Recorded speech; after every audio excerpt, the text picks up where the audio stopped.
Well, good evening, ladies and gentlemen. We're going to go ahead and get started. We're going to be starting in 2 Samuel chapter 12. The story we begin tonight kind of goes all the way up to chapter 20. And there's going to be a couple times where there's just a barrage of names that are going to come at you as people are choosing which camp they're going to be on. It's going to be dealing with Absalom's revolt. It's probably about a 6-year ordeal, as all the details that we're going to see tonight. And in my mind, that'd be great, but there's really no way if I stood here and read those chapters to you, didn't even talk, we may not get through them. So if I'm going to talk, it's going to make it even longer. But I do want to review this with you first, a little bit of notes, because I won't be really necessarily referring back to it. I'll be referring back to it, but we won't be looking at it. I want you to go, first of all, to the third page. It's got a genealogy. And I said something wrong last week just as I was talking. I didn't address this, and Pat Edwards sent me an email right away Tuesday morning last week, not just saying, hey, did you know? And when I read it, I thought, oh my goodness, I did not even put that together. We're talking about Uriah the Hittite last week and his wife Bathsheba, and that, we're clearly Uriah is a Hittite, not Israeli, and his wife Bathsheba, she could possibly be, probably a Hittite too, I always kind of assumed. Now, I knew her grandfather was one of David's counselors that's going to come up in our story, but it just is, you ever done it? You know this information, and and then it takes Pat Edwards to help you make the connection. It's like, oh, sure. And so what I've got on here is, this third page is a little genealogy chart. I don't want it to be confusing, but you've got right there at the top, you've got Jesse. That's, of course, David's father. And what we've got underneath there is we've got three people. We've got Shammah. That's one of David's brothers. Then you've got Abigail, one of David's sisters, maybe a half-sister. And then you've got Zariah. And now we've talked about Zariah before. That's a half-sister. And then you've got David, which is going to be, they're all related. Now, there's other brothers in this line right here. Now, just so we get this out of the way, Shammah is going to be the father of Jonadab, who's going to be in our story here tonight. And he's going to be the one who's going to make the suggestion, as our story goes, to Amnon on how he can seduce the beautiful daughter or sister of Absalom, Tamar. Then Abigail is going to be the mother of Amasa, who you haven't heard about yet in our story. But he's the one, when David is going to be upset with Joab, he's just had enough of Joab. He's going to basically fire Joab as the general because his son Absalom was killed and Joab was part of that. He's going to appoint Amasa, which would be his sister's son, as the new general. And you know the story. If you don't know the story, you know what's going to happen to Amasa. He's just been appointed general instead of Joab. And what happens to anybody in that position? They get killed by Joab. And so Amasa is going to be killed. Then we've got Zariah, one of David's sisters, and you've got those three names there, Joab, Abishai, and Ashiel. And Abishai and Ashiel, we've talked about all of them. Ashiel is dead. He was killed by Abner. Remember that. And these two guys, they're all mighty fighters. Joab's the general. And so that kind of goes across the top there of those people. But now on David. We're coming now to David. And in our story tonight, you've got David, and we're going to give you a list of wives. We've got Ahinoam, Ahinoam, and she's going to be the mother of Amnon. And Amnon is going to be the firstborn. Now, this is it. If we go to, what is it? I got it written down here. It's right here in the first book here. It's 2 Samuel chapter 2. 2 Samuel 2, beginning in verse 2, is going to give you this information right here. We're not going to give you all of the sons. Just one's going to play out here in our story tonight. Then there's going to be another wife named Haggith, and she's going to have a son named Adonijah. And Adonijah is going to be the fourth son. He's not going to play in the picture here tonight, but he's going to be the one who's going to challenge Solomon for the throne. But just remember this right here. We'll talk about it here in a minute. Then we're going to have a lady named Maacah, and she is a princess from the land of Geshur, and I'll show you that. That's the pictures you get there on the front of your paper. She is the daughter of Talmi, the king of Geshur, and we'll talk a little bit about him in just a moment. David's going to, that city that Geshur is, if you know where the Sea of Galilee is, it's just northeast of the Sea of Galilee, and the capital city is the city of Geshur, and that's right on the coast. In fact, we were there if we went to Israel with us. It's Bethsaida in the New Testament, but it's Geshur of the Old Testament. and Telmi was the king of that place. He's got a daughter named Maacah, who's going to have a son named Absalom with David. And so this is kind of an important connection right here. This plays out very strongly in our story. Absalom's the third born. Now, the second born son, you can see the second born son in 2 Samuel chapter 2, verse 2. Amnon's the first. Then there's a second born son. Never appears again. We hear nothing about him. The assumption is, again, Pat Edwards may know something about him. Ask him after class, he'll give you some information. But I don't know anything about him. I mean, I may be overlooking something. But the general assumption is he died. He died in battle, died as a child, something. Because Amnon is number 1. Number 2 is gone. Absalom is number 3. And Adonijah is number 4. So as our story goes tonight, Amnon's going to be killed by Absalom. That's going to lead to the Absalom's revolt. Absalom's going to be killed, which leaves Adonijah the next in line. So when David and Bathsheba and the prophet Nathan announce that Solomon, who's maybe the 10th son, and again that's debatable as you put all the lists together, maybe the 10th son is going to be the king. That's why Adonijah gets support from Joab and many of David's people, but it's not God's choice. And then Adonijah, that's towards the end of the book right here. Are you with me so far? Okay. Now, as we go over here to Bathsheba, another one of David's wives, as we know the story, we're going to kind of pick that up. She's going to have a son named Solomon, of course. But right above that, you can see that her father's name is, now he's got 2 different names in the scriptures. In 2 Samuel 23, verse 34, we'll bump into that. His name is Elaim, Elaim. And he is one of David's mighty men, one of the 30 mighty men of David. So to kind of picture how old these people are, he's probably, let's just for the sake of discussion, he's say 10 years, 15 years younger than David. Because ahead of him would be Ahithophel, which is going to be an older man, and he is one of David's counselors. He's going to play out real strong in our story tonight. He is a brilliant man. He is a wise man. He's your Dick Cheney, if you want to use that term. He's the Dick Cheney of the Davidic party. And he's got all these insights and stuff. But what ends up happening is he's got his son, Eliam, is fighting with David. And then David ends up taking his granddaughter from Uriah, another one of David's mighty men, having Uriah killed. And so Ahithophel kind of knows there's a political scandal going on. And he knows all about it. And he's got his own information. And when Absalom comes about, Ahithophel is going to side with David's son against David. Now, we'll read about that here tonight. Now, Ahithophel, it says in 2 Samuel 15, verse 12, that he is a Gileonite. And he is from the city of Gilo. Now, very quickly, I'm going to this is, you don't need to know this information. But here is the Dead Sea. Here's Jerusalem, but just so you know where it's at, Bethlehem would be right here. We're going to come over here to Beth Shemesh. Tekoa is going to be an important city for tonight because Joab's going to send for a woman from Tekoa right here. Hebron is down here. Absalom's going to flee to Hebron. That's where David's original kingdom was originally at. Gilo is right about, say, here. And you can see on, you look it up on a map. I don't think it's on any of the maps I gave you. But Gilo would be right about here. It's straight across from Tekoa, or a little bit kind of to the southwest of Jerusalem near Tekoa, about that far away. And that, it appears, is where Ahithophel comes from. This is definitely the country of Judah.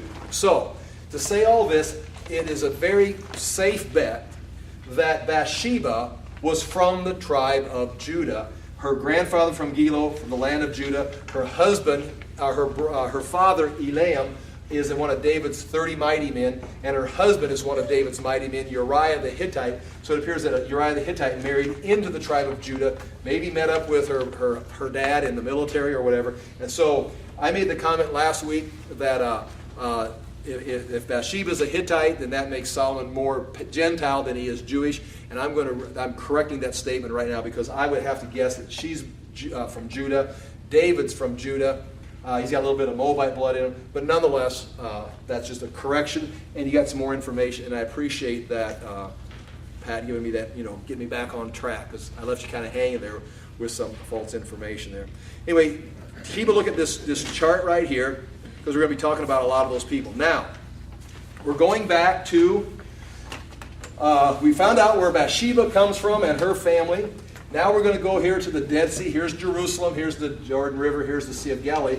And right here is the New Testament city of Bethsaida. That's where Peter, Andrew, a couple guys came from here, and then they ended up living in Capernaum. Right over here is where Jesus set up his headquarters, but they came from this city. The land at this time going up this way was the land of Geshur, and this was the city of Geshur.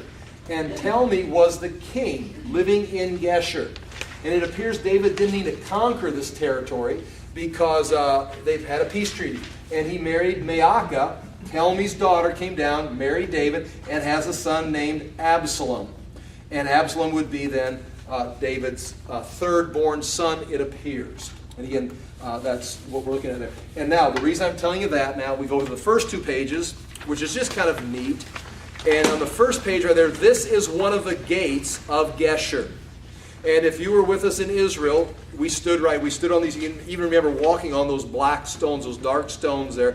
That is a 1000 BC, that is the time of David, the time of Telmi, that is the city right there. Now remember, the walls were made out of stone, but that doesn't mean everything was just stone, because they'd have wood on it, they'd have different things, decorations on it. And that is the city. If you were just to keep looking straight over the top of that city, over the top and kind of to the left of the picture, the Sea of Galilee. So this is kind of on the north side. If you go up there and stand up on that wall, you can see the Sea of Galilee coming from this angle right down here. There's some information about that right there. If you look here at that gate, it's got a couple chambers, like the 4-chamber gates. So you could go in there, and then there'd be rooms on both sides for the consuls to meet, the courts to meet. And you see that at Megiddo, you see that at Gezer, you see that at Beersheba, you see these gates. But before you entered the city, on both the left and the right side, you can't see it necessarily real good in this picture. This is online on my page. You can see the big, nice, clear colored picture. But if you look to the right, there is a high place there. A high place of worship doesn't mean it's a high place up in the air, but it means that's where you came in, that's the city God. And if you turn the page, there's 2 pictures zoomed in on it. The bottom picture on that second page, you see the 3 steps going up to it.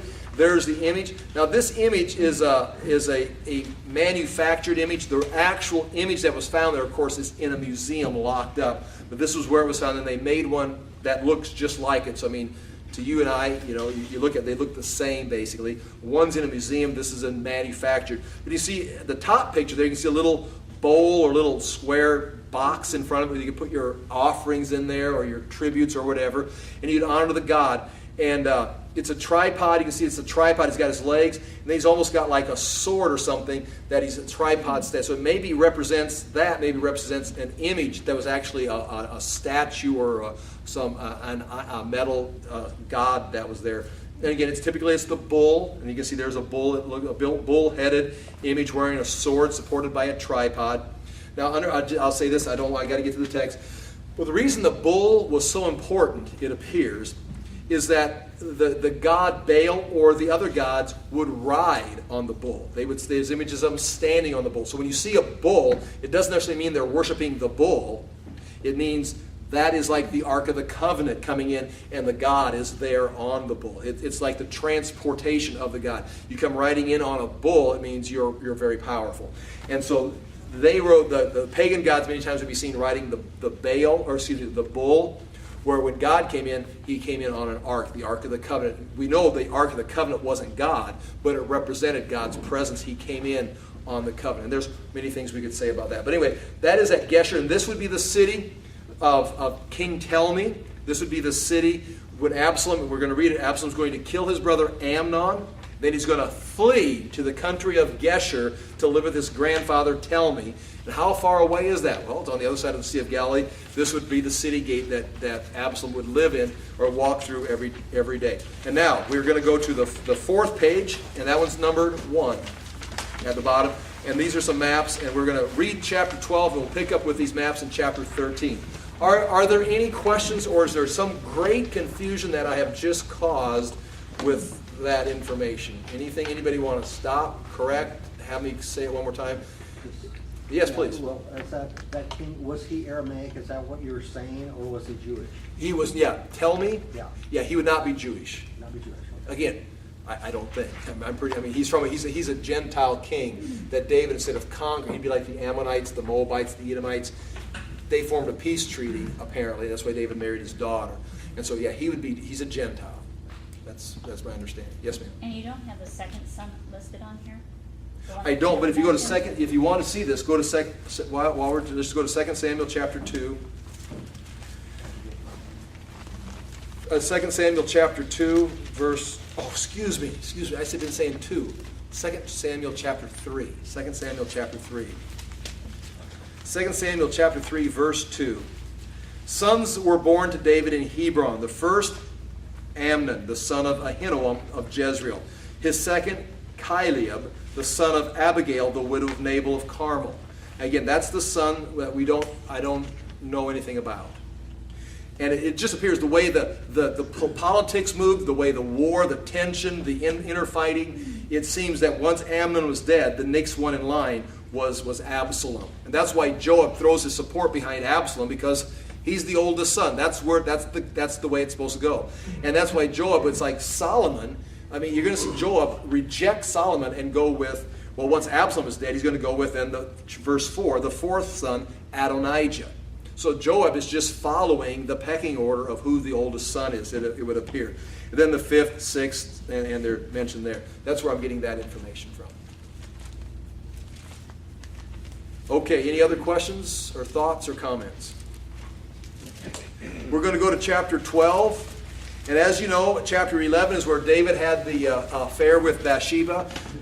He tried to get Uriah to go home and try to cover it up so that, that it'd be Uriah's son and no one would know the difference. Uriah didn't cooperate, not because he's rebellious, but because he was so faithful.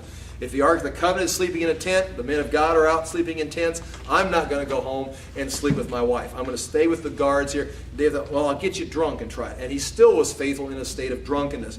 And so then he carries a letter to Joab that says, put Uriah on the front lines and attack the main gate, and then blow the trumpet to retreat, and let him be in the back, everybody running away. And sure enough, Uriah gets killed. It was a dumb move, and Joab knew it. And he knows David's going to complain about it when he hears about it. So he tells the messenger, make sure when David throws a fit and starts kicking stuff around the palace, you say, but Uriah is dead. And that should help, alleviate the confusion. And so I understand that's why we made such a dumb move. It was your direction. And remember, they're sending these messages back and forth with messengers. They're not emailing them back and forth. And so anyway, Uriah's dead. So verse 27 of chapter 11 of 2 Samuel, verse 27. After the time of mourning was over, David had her brought to his house, and she became his wife and bore him a son. The thing David had done displeased the Lord. Now, a period of time goes by. David, it's a good cover-up. It's Bathsheba Gate. No one knows anything about it. The political parties are kind of rumbling. There's some talk on the news, but David keeps it covered up. Could be. People Magazine's got an article, but it's all speculation. So David's got this thing in a box. Everything's under control, except for Nathan the prophet. And now understand what's one of the beautiful things about the story of David is as David's on his deathbed dying, Bathsheba is there, this prophet Nathan is there, and they're following God's directions that the son of Bathsheba and David is to be anointed as the next king. And it's like, I understand, if David, we can't support what David did, but one thing David doesn't do, or he does do that is right, he doesn't kill Nathan the prophet. You understand? You got guys like Manasseh, you got kings like Zedekiah. They would kill these guys. They'd put them in stocks. Isaiah gets killed. Jeremiah gets persecuted. Nathan comes in and rebukes David. What's David do? He doesn't kill the man of God. Let's listen. The Lord sent Nathan to David. When he came to him, he said, and you know the story. It's a great story. I could spend all night reading this chapter. I'm going to try to go fast. There was two men. He gives them a parable, and he's going to basically let David make a decision.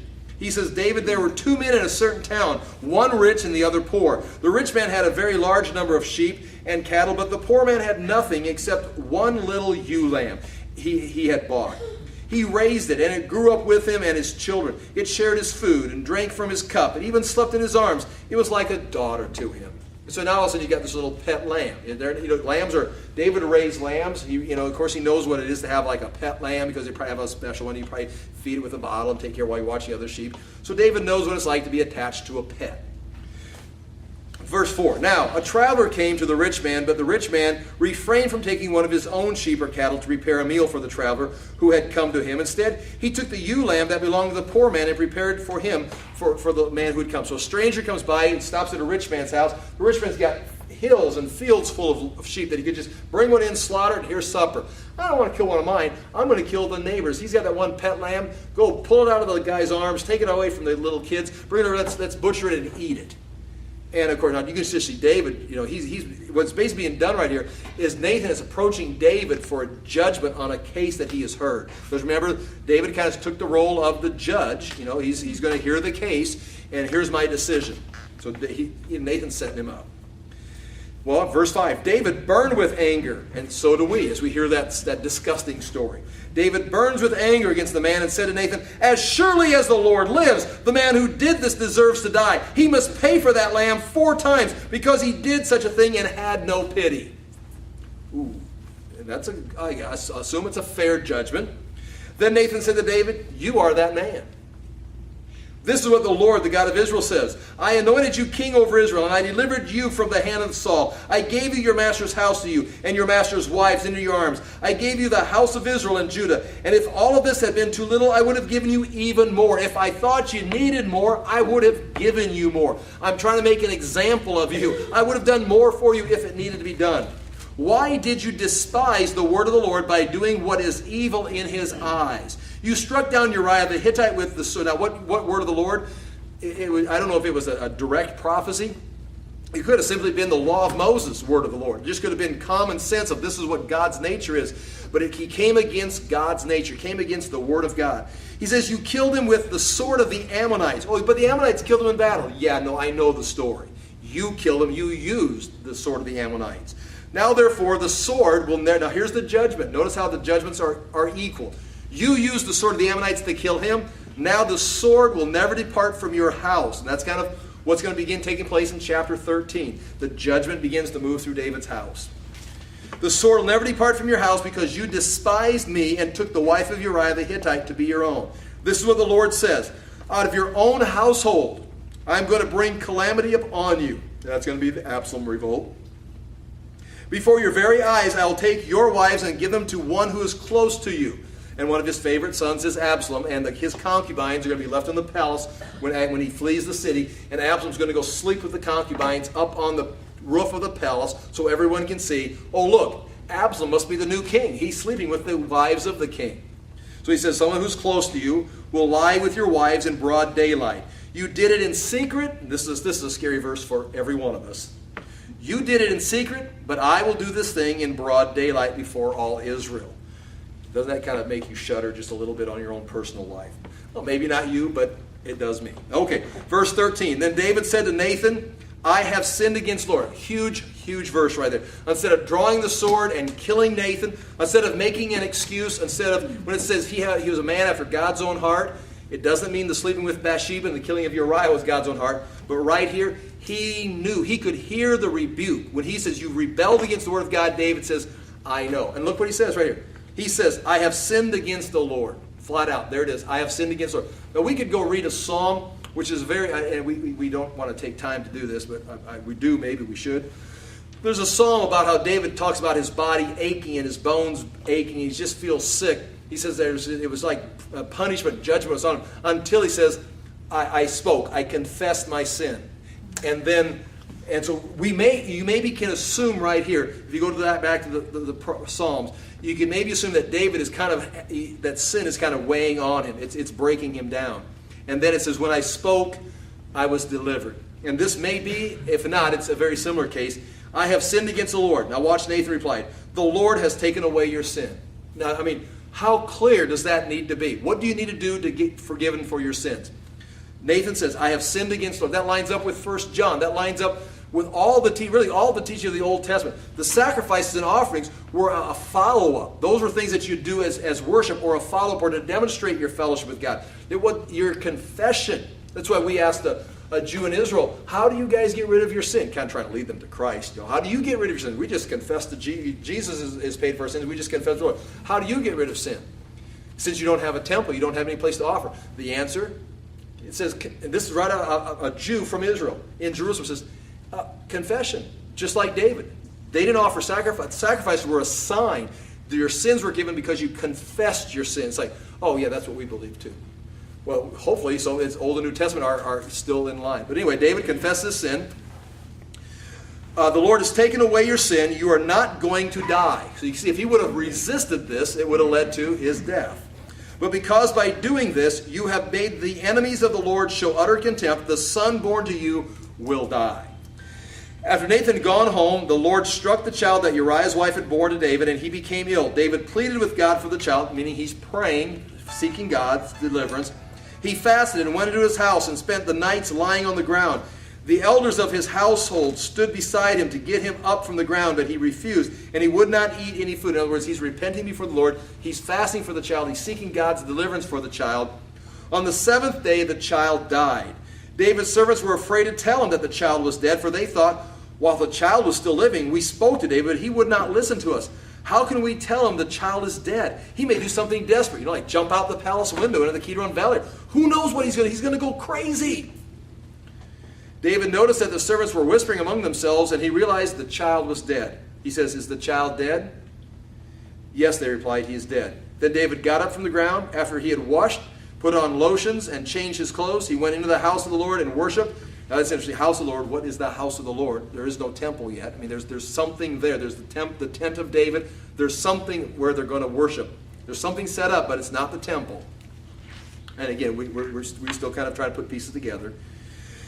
Went into the house of the Lord and worshiped. Then he went to his own house, and at his request they served him food, and he ate. Now, of course, the servants are completely confused. His servants asked him, why are you acting this way? While the child was alive, you fasted and wept, but now that the child is dead, you get up and eat like everything's fine. It's like, well, and again, this is doctrine. This is David being realistic. David's religion, David's faith is real. He's not just playing a religious game. He understands certain things. And this is what he says. He answered, while the child was still alive, I fasted and wept. I thought, who knows? The Lord may be gracious to me and let the child live. But now that the child is dead, why should I fast? Can I bring him back again? I will go to him, but he will not return to me. In other words, he's already gone on. I will die and join him, but we're not going to bring him back here. So we move on. Next step of life. Kind of interesting. And now this is one of your best verses for what happens to infants when they die. I mean, this is what you're going to have a hard time. What happens to babies when they die? Where's that verse about babies dying? It's hard to pin it down theologically. You can have your opinion. Well, our church thinks this. I think this. I've talked to this person. You've got ideas. But right here, this gives you the best thing. David is going to go to the presence of the Lord. So right here, this child, we're going to assume, went to be with the Lord. And so I'm not making a doctrinal statement. I'm just saying there's one of the closest windows we've got of looking into the spiritual dimension of what happens to babies when they die. I know you all have opinions. You all know what you already know. But here's a verse. Okay. Then David comforted his wife Bathsheba, and she went to her and lay with her, and she gave birth to a son, and they named him Solomon. Now again, you talk about the nature of God right here. God does his job. He brings judgment. And all of a sudden, Solomon is born. It's like, this is where I like to teach this, or at least present this. Plan A, Plan B. In Plan A, there's no plan for David and Bathsheba to be together. But because of the situation, chaos broke out. David repented, got his life back with God. God says, okay, Plan B, I can pick up all of it. And you know this, but never forget this. God can pick up all the pieces of a broken life after there's repentance, after there's not punishment to destroy, but correction, discipline. I like to call it discipline instead of punishment. Punishment gives the impression of trying to crush somebody. Discipline gives the impression of trying to correct somebody for a future use. And that's what David gone through. Discipline, we call it punishment or whatever, somewhat severe. And now, all these broken pieces, what do? We pick them up, put them together, and here's Solomon. It's like, well, we could never have had Plan B without Plan A. So did God cause this? Again, now, this is a huge theological question. No, I say no. God didn't cause that.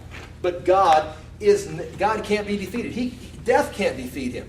You can kill Jesus Christ on the cross, but that's going to lead to the resurrection of everybody.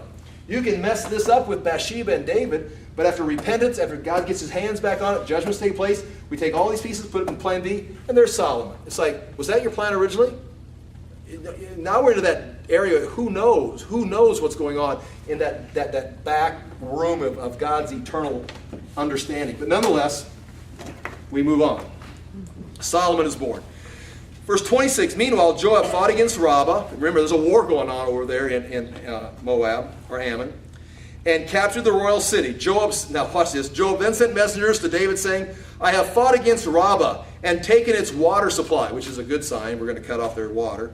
Now muster the rest of the troops and besiege the city and capture it. Otherwise, I will take the city and it will be named after me. So in other words, he says, David, I've got the water supply. We're within 3 days of these people just begging to be released. So why don't you get some troops, march on across the Jordan, get over here so you can lead us in battle and charge the city gates and you can take the city so you can be another one of David's victories. Now listen, does that sound like, Job's a complicated character.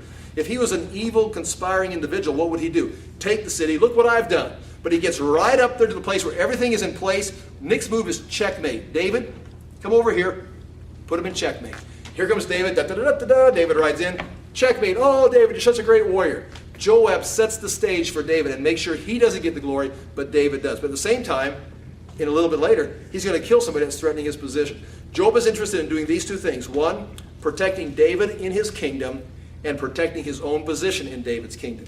Maybe for the same reason. If I'm the general, I can protect David, but if somebody else comes in, he maybe thinks there's no one as good as me. I'm the only one that can take care of David. That might be Joab's thinking. So there's a line of integrity in Joab, but there's a line in there that, man, you don't want to get in his way because he will kill you. Okay. Verse 29, so David mustered the entire army and went to Rabbah and attacked and captured it. Yeah, and he's been sitting in his palace this whole time. He took the crown from the head of their king. Its weight was a talent of gold, and it was set with precious stones, and it was placed on David's head. He took a great quantity of plunder from the city and brought out the people who were there, consigning them to labor with saws and with iron picks and axes. He made them work at brick making. He did this to the Ammonite towns. Then David and his entire army returned to Jerusalem. He took their whole workforce, made them, in a sense, slaves to be productive for his own country, and goes on home. Okay, chapter 13, here we go. In the course of time, Amnon, again, that's the oldest son, of David, fell in love with Tamar. That's Absalom's sister, the beautiful sister of Absalom, the son of David. And you know, she's now the daughter of Maacah, who is the princess of King Talmi of, you understand, of Geshur. Okay, so we assume Maacah was beautiful, her daughter's beautiful. And now you've got half brothers and half sisters that are living in the palace, and you've got different moms, you got queens and all these princesses running around. And Amnon became frustrated because of his love for Tamar, if you want to say love, maybe more like lust. Amnon became frustrated to the point of illness on account of his sister Tamar, for she was a virgin, and it seemed impossible for him to do anything to her. Now you don't need any explanation right here, you understand what he's thinking. Verse 3, now Amnon had a friend named Jonadab. And again, if you look on your chart, who's Jonadab? That's the son of David's brother, Shemiah. So Jonadab says to Amnon, Jonadab was a very shrewd man. He asked Amnon, why do you, the king's son, look so haggard morning after morning? Won't you tell me? Why aren't you getting any sleep? Amnon said to him, I'm in love with Tamar, my brother Absalom's sister. He says, well, here's the plan. Verse 5, go to bed and pretend to be ill, Jonadab said. When your father comes to see you, say to him, I would like my sister Tamar to come and give me something to eat. Let her prepare the food in my sight so I may watch her and then eat it from her hand. That sounds innocent enough. So Amnon lay down and pretended to be ill. When the king came to see him, Amnon said to him, I would like my sister Tamar to come and make some special bread in my sight so I may eat it from her hand. David sent word to Tamar at the palace.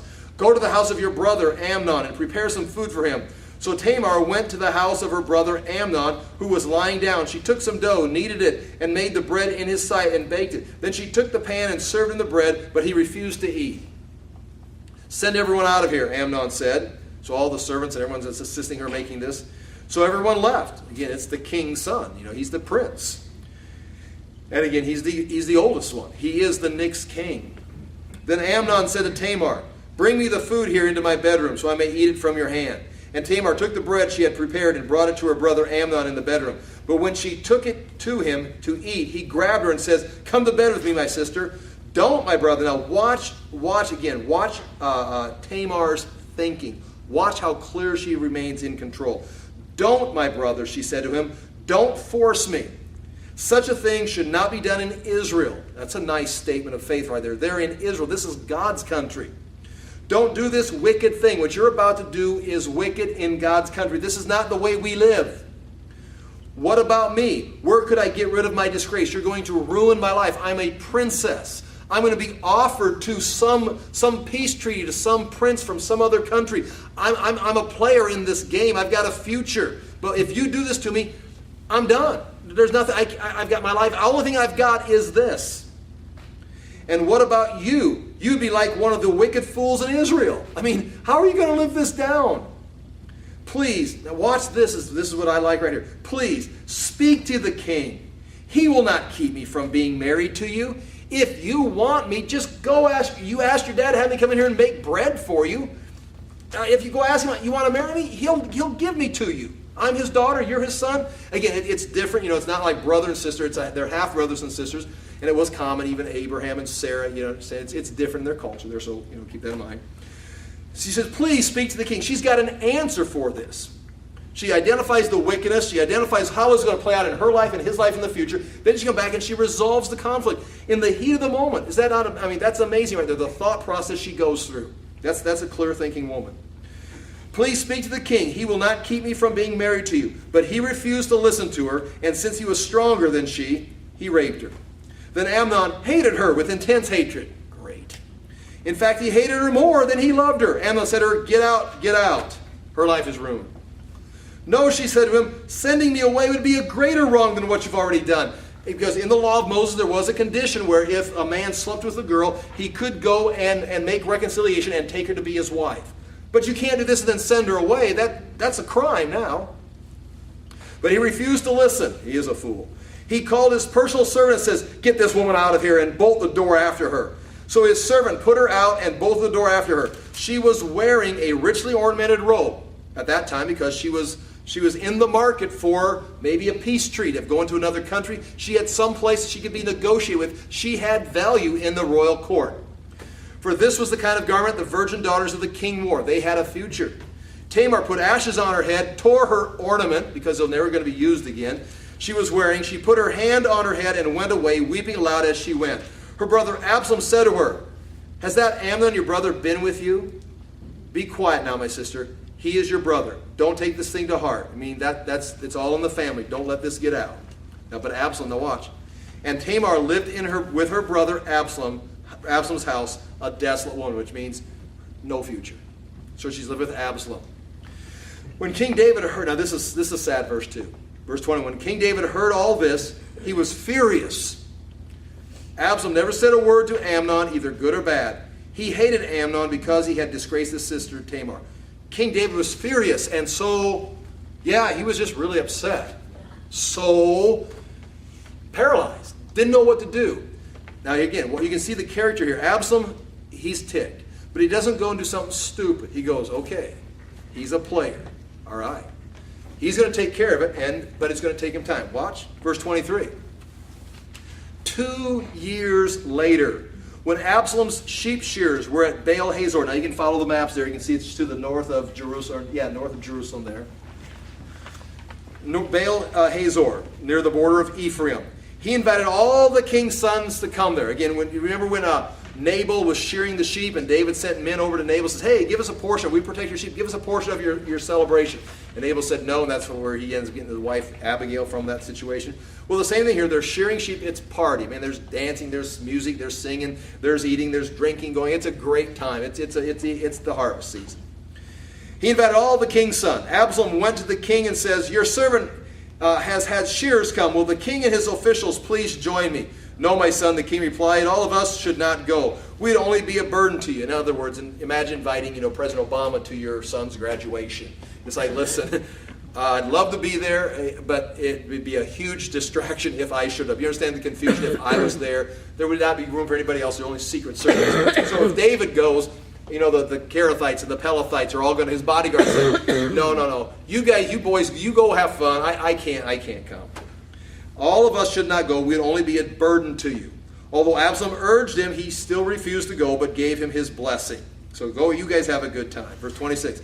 And Absalom says, if not, please let my brother Amnon come with us. At least let your oldest son come. I'd like to have the prince that's going to take your throne be there. At least he can be there. Okay.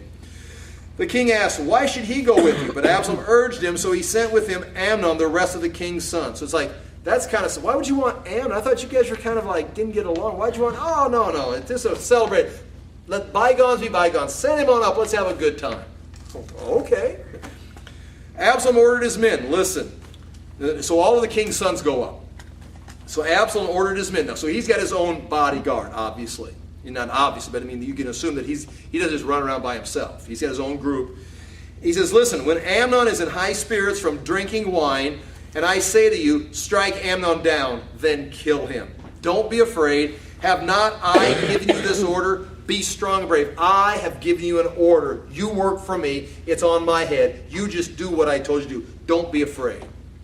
So Absalom's men did to Amnon what Absalom had ordered. Then all the king's sons got up, mounted their mules, and fled. Now again, you want them to say mounted their horses and fled. But mules were, again, we've talked about this before, these mules would be like the race cars of society. These would be they're not donkeys, they're specially bred, they're nice animals, they ride smooth, they've got, good gas mileage. I mean, these are the nice cars. Okay, you get down there, you can say it this way: they got in their sports cars and squealed out of the parking lot. That's what's going on here. So you get on their mules and it just sounds like, what? Got on a donkey and rode off? It's not a donkey, it's a mule. Okay. Verse 30, while they were on their way, the report came to David. So someone's running ahead because all this is taking place. They've got to get out and get their car started and stuff. Someone takes off, a runner most likely, takes off and brings a report back because there were people watching. And the report is, they probably left. As soon as Absalom kills Amnon, it's like, oh my gosh, they're slaughtering all the king's sons. He takes off with parts of the information and runs back and tells David, Absalom has struck down all the king's sons. Not necessarily that he saw that, but he assumes that's what's going on while he's running. Not one of them is left. The king stood up, tore his clothes, and lay down on the ground, and all of his servants stood by with their clothes torn. Now remember that prophecy, the sword will not leave your house? David's thinking, oh my gosh, every one of my sons is dead. But Jonadab, son of Shemiah, remember Shemiah, apparently he didn't go. He didn't go to this party. He's the one who advised Amnon to do the thing to Tamar. He's not at the party. Jonadab, the one who advised it, says, my lord should not think that they killed all the princes. Only Amnon is dead. How do you know this? That was part of the plan. He doesn't say that, but he knows, no, that report is not accurate. This has been Absalom's expressed intention ever since the day Amnon raped his sister Tamar 2 years ago. This has been 2 years, 24 months to get this done. My lord the king should not be concerned about the report that all the king's sons are dead. Only Amnon is dead. Meanwhile, Absalom had fled, and he flees up to the northeast side of the Sea of Galilee to Grandpa's city. Now the man standing watch looked up and saw many people on the road west of him, coming down the side of the hill. So they're all coming into Jerusalem. The watchman went and told the king, I see men in the direction of Horonaim on the side of the hill. Jonadab said to the king, see, the king's sons are here. It has happened just as your servant said. As he finished speaking, the king's sons came in wailing loudly. The king too and all of his servants wept very bitterly. Absalom fled and went to Telmi, son of Ammihud, the king of Geshur. But King David mourned for his son every day. So, that's the first time we hear, who is this Telmi guy? Well, we got some background. So we know that he went up to this country where his mom was from. After Absalom fled and went to Geshur, he stayed there 3 years. And the spirit of the king longed to go to Absalom, for he was consoled concerning Amnon's death. So it appears, son number 1, Amnon is dead. Son number 2, that Caleb guy, we don't know anything about, assuming he's dead. The next one in line is Absalom. Absalom is David's favorite son. The fourth one is Adonijah. So this son is gone. This son is gone.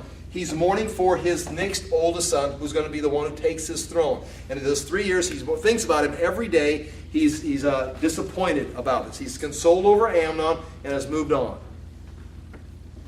Hard to understand, hard to wrap your mind around it. But again, in a world where David has killed multitudes of people, including Uriah, Bathsheba's husband, that would be enough to just completely knock me off my rocker for the rest of my life. But David has been in so many battles, seen so many people killed.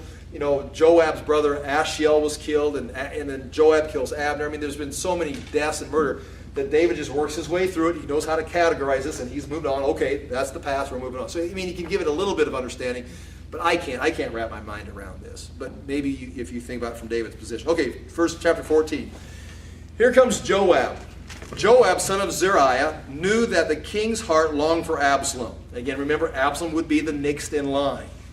And if that's the way society would work, if Absalom is left up there and Adonijah somehow becomes king, or God forbid Solomon somehow becomes king, you've got a line of brothers here that are you're going to have civil war until everyone's dead, right? You understand? So Joab's thinking, listen, if you want Absalom back, society's expecting him to be the next king. That would quench all the kind of rebellion you'd have. This is the man you want back on the throne, or back in the city. So, he knew that the king's heart longed for Absalom. So Joab sent someone to Tekoa and had a wise woman brought from there. Now, if you look on your maps, Tekoa, that's south, just north of Hebron. I've got it marked on there. This is where that wise woman's at. So they know where this wise woman is. It's interesting. Again, the Bible, how can the Bible be like negative on women? I mean, we got wise women popping up all over these chapters. You've got Abigail, who stops David from doing something stupid. You've got Bathsheba here, who's going to probably be very instrumental in Proverbs 31, many people think. You've got a wise woman here. Then you had Tamar, who's in the midst of being raped, giving all this logical conclusions and saying, this is how we can resolve this situation. You can get what you want, I can get what we all win. You've got some very heroic, wise women in this. The Bible does not in any means paint women off. Religion does. Religion always is going to oppress women. Okay, that's enough of that sermon. Okay. Here we go. Where am I at? Okay, so Joab, verse 2 of chapter 14, sent someone to Tekoa and had a wise one brought from there. He said to her, pretend you are in mourning. And again, he's going to do the same thing Nathan did. Tell him a story. Tell a story. Get David drawn into it. And ask David to make a decision. And then once he makes that decision, say, exactly, and here's the situation you should do it. So David's going to work himself in a corner and use his wisdom for another situation. Then you're going to flip-flop the, bait and switch. Solve this story. Yes, this is the answer. And then switch the story. You're that story. Oh, okay. Pretend you're in mourning, dressed in mourning clothes, and don't use any cosmetic lotions. That's interesting, isn't it? Act like a woman who has spent many days grieving for the dead. Then go to the king, speak these words to him, and Joab put the words in her mouth. This is what you say. When the woman from Tekoa went to the king, she fell on with her face to the ground to pay him honor, and she says, help me, O king. Now do notice the way this works. And it was this way in most of the cultures. Even in the Roman Empire, there was access to the emperor in many cases, where common people could make their appeal to the emperor. And that's what she's going to do. She's going to get a hearing with the king. And when she gets there, she's going to ask for justice for herself, but it's actually trying to bring him to a decision. And you can see Solomon, when he becomes king, solving all these cases. People bringing him, they're the judge. Remember, they're coming out of the days of the judges, when many times the judges were the ones that solved these issues. Now they're the king of a culture that used to be ruled by judges, and so the king kind of just assumes the role of making these decisions. So this is not a strange thing that this woman comes from Tekoa to ask for some advice or some help. Help me, O king. Verse 5. The king asked her, what is troubling you? She said, I am indeed a widow. My husband is dead. I, your servant, had 2 sons. They got into a fight with each other in the field, and no one was there to separate them. One struck the other and killed him. Now the whole clan has risen up against your servant. They say, hand over the one who struck your brother down, so we may put him to death for the life of his brother whom he killed. Then we'll get rid of the heir as well. They could, and that interesting, sounds a little bit like a Jesus parable. They would put out the only burning coal I have. Her husband's dead. One son was killed by the other son. Now she's got one son left that society wants to get rid of. And she'll be now a widow. She'll be, again, without any future. Leaving my husband neither a name or descendant. Verse 8. The king said to the woman, go home, and I will issue an order on your behalf. I understand your situation. I'll send a message down. I'll sign the scroll. We'll seal it. And no one will be able to kill your son. He's got my clearance. Next case, please. But the woman from Tekoa said to him, my lord the king, Let the blame rest on me and on my father's family, and let the king and his throne be without guilt. The king replied, if anyone says anything to you, bring him to me, and he will not bother you again. She says, then let the king invoke the Lord his God to prevent the avenger of blood from adding to the destruction, so that my son will not be destroyed. As surely as the Lord lives, he says, not one hair of your son's head will fall to the ground. Then the woman says, let your servant speak a word to my lord the king. So she's got him all the way from issuing a royal decree to invoking the name of God and calling down, in a sense, the law of Moses in the situation. Okay, well, I think we've got you right where we want you. It's not just your decree. We've got the word of God. You're calling on the name of Yahweh now in this situation. Now, if you don't mind, I'm going to switch. The bait and switch. She says, let your servant speak a word to my lord the king. Speak, he replied. The woman says, why then have you devised a thing like this against the people of God? What are you talking about? When the king says this, does he not convict himself? I don't think so. What do you mean? For the king has not brought back his banished son. Like water spilled on the ground, which cannot be recovered, so we must die. But God does not take away life. Instead, he devised a way so that a banished person may not remain estranged from him. In other words, even the law of Moses, and she's calling out, does that not God's nature? It's interesting how she says, God doesn't just punish someone and just get rid of them. He'll punish them, but try to find a way to bring them back. I mean, that's the whole plan of redemption. You got to agree with that to some extent. And so right here she says this, and now I have come to say this to my lord the king, because the people have made me afraid. Your servant thought, I will speak to my king, perhaps he will do what his servant asks. Perhaps the king will agree to deliver his servant from the hand of the men who is trying to cut off both me and my son from the inheritance that God gave us. And now your servant says, may the word of the Lord the king bring me rest, for my lord the king is like an angel of God in discerning good and evil. May the Lord your God be with you. Then the king said to this woman, do not keep from me the answer to what I'm going to ask you. In other words, he says, okay, now you've toyed with me, and you've made me speak honestly. Now I'm going to ask you. You speak on. I'm going to ask you a question, and I don't want any lies. I don't want any deception. Are you ready to speak the truth? I'm going to ask you one simple question. She says, let the king speak. The king asked, isn't the hand of Joab with you in all this? In other words, I just got one question. You got to tell me honestly. Did Joab put you up to this? And the woman answered, as surely as you live, my lord the king, no one can turn the right or to the left from anything my lord the king said. In other words, you catch everything. You see everything. This is the hand. This is not, you're messing with me. This is Joab, isn't it? So anyway, as this whole story goes. Verse 21, the king said to Joab, very well, I will do it. Go bring back the young man Absalom. All right, fine. It makes sense to me now from this angle. Go get Absalom and bring him back. It's been 3 years. Joab fell on his face to the ground to pay him honor and bless the king. I think Joab knows how important it is to get Absalom back. Politically, not morally, not in God's plan. Solomon's going to be the king. But politically, it makes sense to the political world.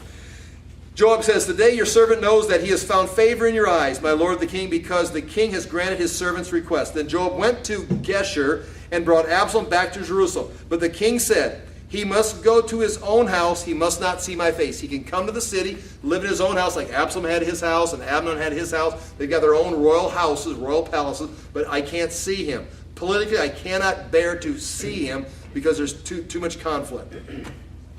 So Absalom went to his own house and did not see the face of the king.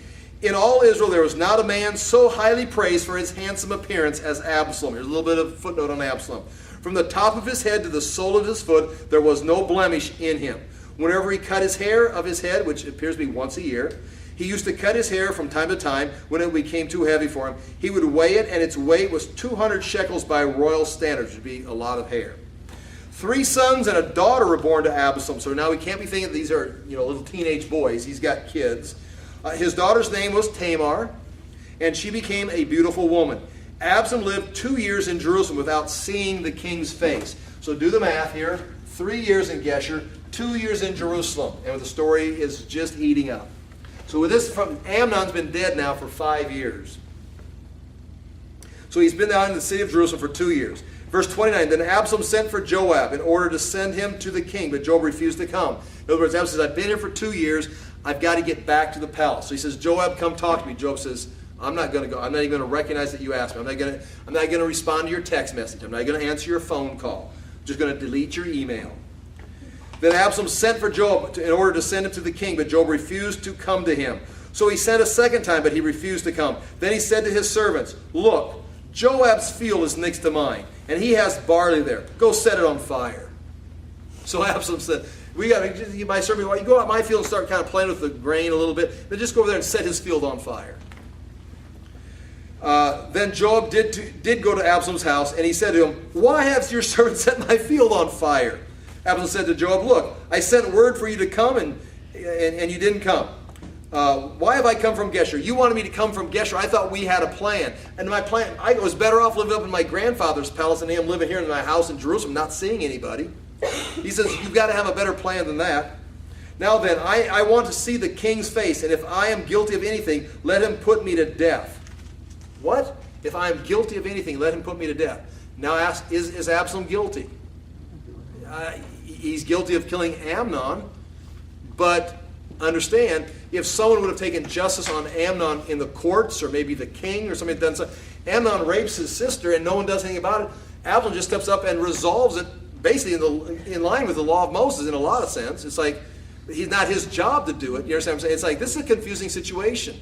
But in other words, he's willing to say, I want to go see my dad. I want to see the king. And if I've done something that deserves death, if he can argue with me and convince me that I did something out of line with the law, then he can kill me. But we're going to have a debate, and I'm going to convince him the fault wasn't with me, the fault was with who? The king. It's like someone else should have dealt with Amnon, not me. But he had he thinks he's doing the right thing. So again, these characters, don't you want to just paint, these are the bad guys, these are the good guys. And we had David going for a few chapters. David's the good guy. Then all of a sudden you got him with Bathsheba, and it's like, oh, now David's one of the bad guys. Joab's a bad guy, he kills Abner, but it's like, which side is Joab on? I mean, you've got these people, it's like there's no good or bad. They're all just, it's life.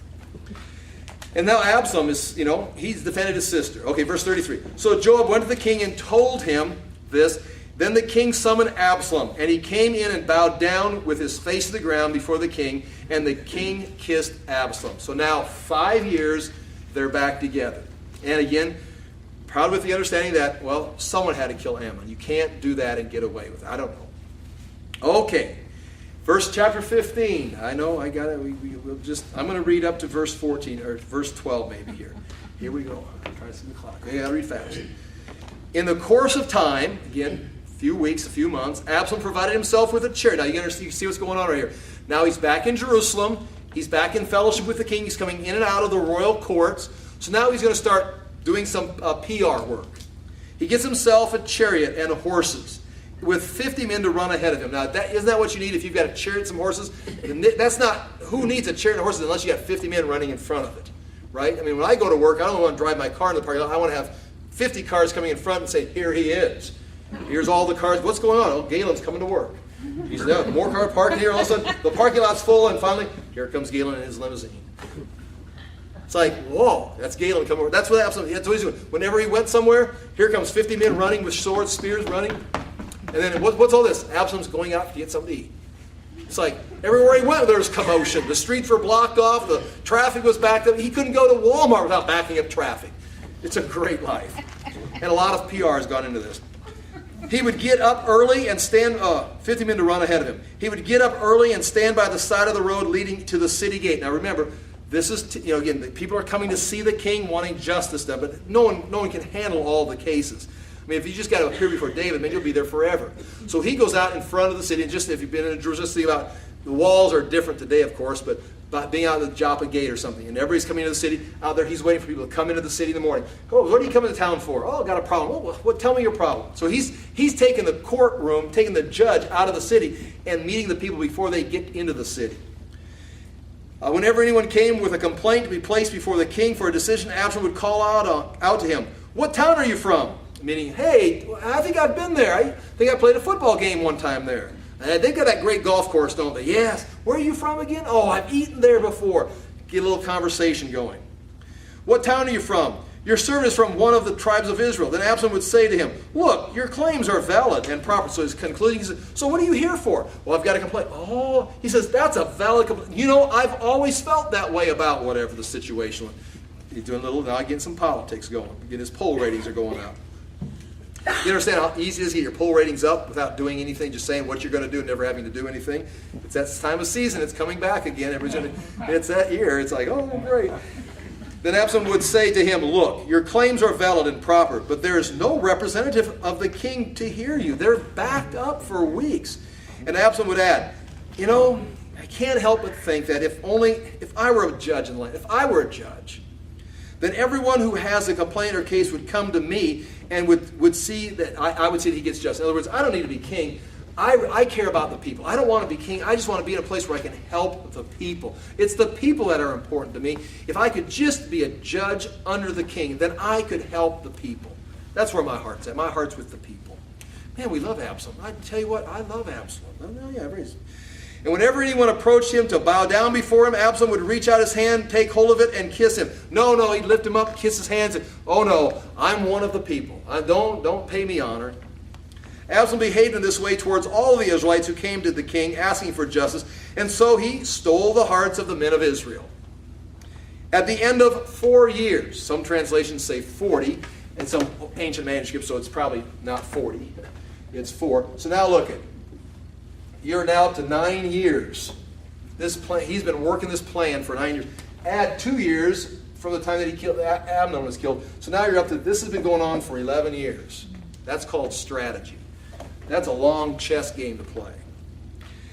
At the end of 4 years, Absalom said to the king, let me go to Hebron. And you can see on your map, Hebron's where David, down south of Jerusalem, that's where David was originally king of Judah. He says, let me go to Hebron and fulfill a vow I made to the Lord. Now he's lying. While your servant was living in Geshur in the Aram, I made this vow. Maybe it's the truth, but he's using it.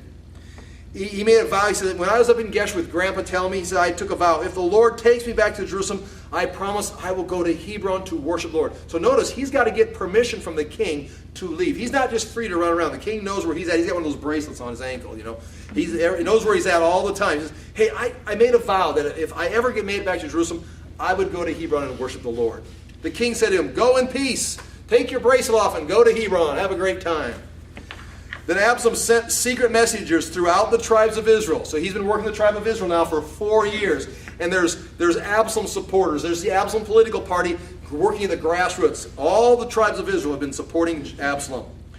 As soon as you hear the sound of the trumpets, and again, when they blow from, in Hebron, they blow a trumpet, and the hills over here would hear it. In Bethlehem, they'd blow a trumpet. They'd hear it here, and they'd blow a trumpet. So in a matter of moments, that sound could travel all the way across the land. It was one of their communication systems. As soon as you hear the sound of the trumpets, then say, Absalom is king in Hebron. So in other words, I'm going to go down to Hebron, they're going to crown me king and blow a trumpet. And when you hear that trumpet, that means it's been done. And you're safe to say, Absalom's been crowned king in Hebron.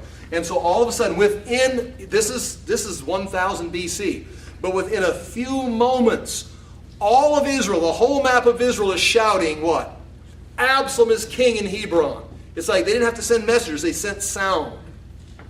And it's all been set up. It took him 4 years to get this set up. Absalom is king in Hebron. Verse 11. 200 men from Jerusalem had accompanied Absalom. So when he goes down there, he takes 200 men with him.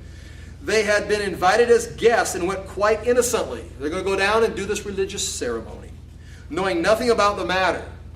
While Absalom was offering sacrifices, he also sent for, here it is, Ahithophel, and you know who Ahithophel is, that's Bathsheba's grandfather. The Gileonite, I showed you where that city is, it's just probably west of Tekoa. I don't have it on your maps, I should have put it on there. From Gilead, which is in Judah, his hometown, and so the conspiracy gained strength, and Absalom's following kept on increasing.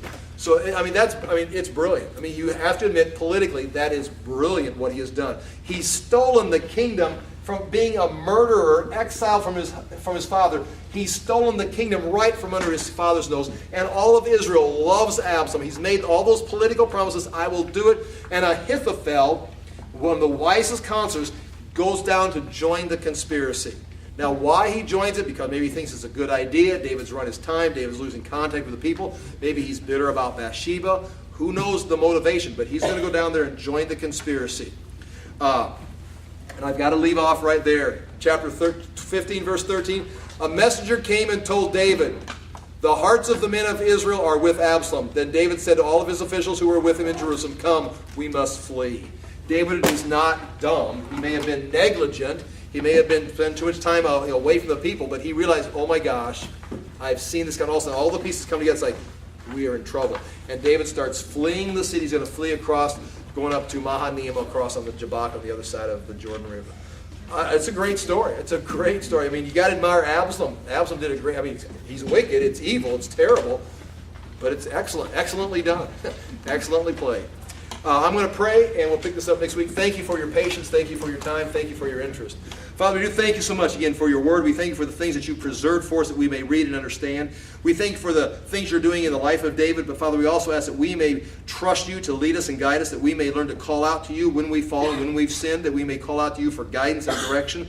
And Father, that we may also understand the importance of knowing that after plan A has collapsed and failed, you can put the pieces back together in our lives and in the lives of those that we love. And we pray for all these people that we care about and whose lives need put back together, including our nations. In Jesus' name we pray. Amen. Thank you for being with us.